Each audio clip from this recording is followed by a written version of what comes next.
Hi, good morning Ma'am Ruby. Ma'am, ito po yung actual video. Check lang po. Hindi na po namin tinest kasi wala po kaming time. May work po today. Pero ito po yung may warranty naman po kayo na 30 days upon item received. So, kapag may problem po, message nyo lang po kami. Papalitan po namin yung unit nyo once na yung mga warranty sticker po intact po. Hindi po inalis or hindi po binuksan yung video card.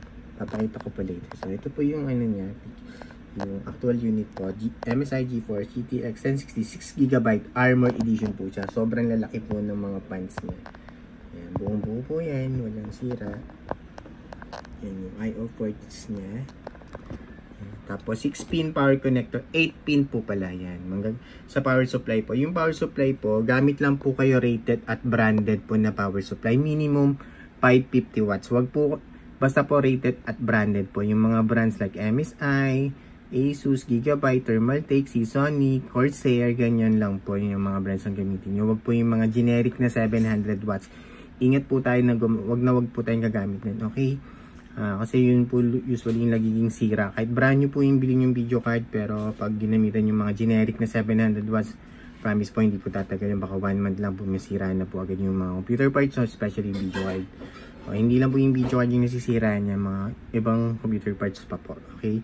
Kaya po, wag po gagamit ng generic na 700 watts na power supply. Lagi po namin nire-recommend yan. 550 watts po na power supply. Pataas, rated at branded lang po. Goods na po yun. Iwas po sa generic na 700 na power supply. Okay? Yan. 8-pin power connector po yan. Yan po yung isasak nyo sa power supply nyo.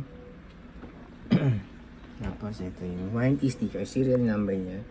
Ayan, nakabaliktad. Baliktad ba? Ayan, nakabaliktad. Baliktad ko lang.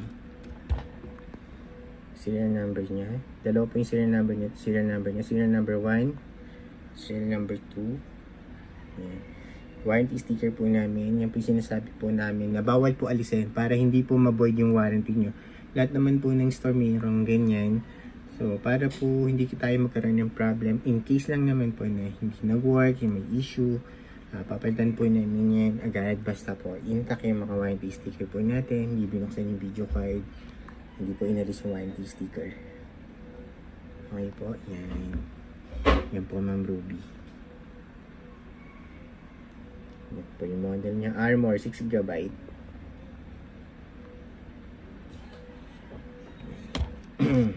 Yan po yung order nyo.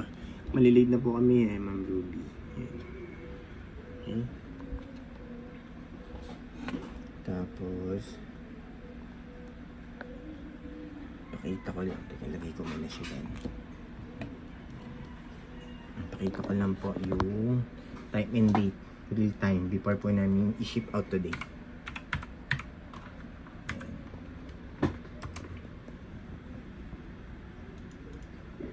Yan. 10:51 AM Saturday, December 7, 2024. Kaya po yung current date and time natin before po namin i-ship out.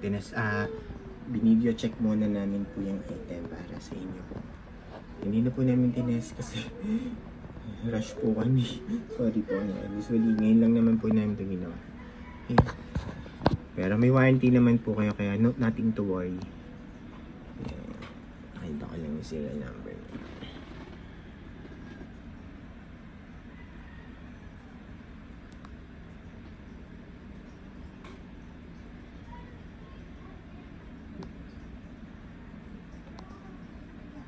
Okay.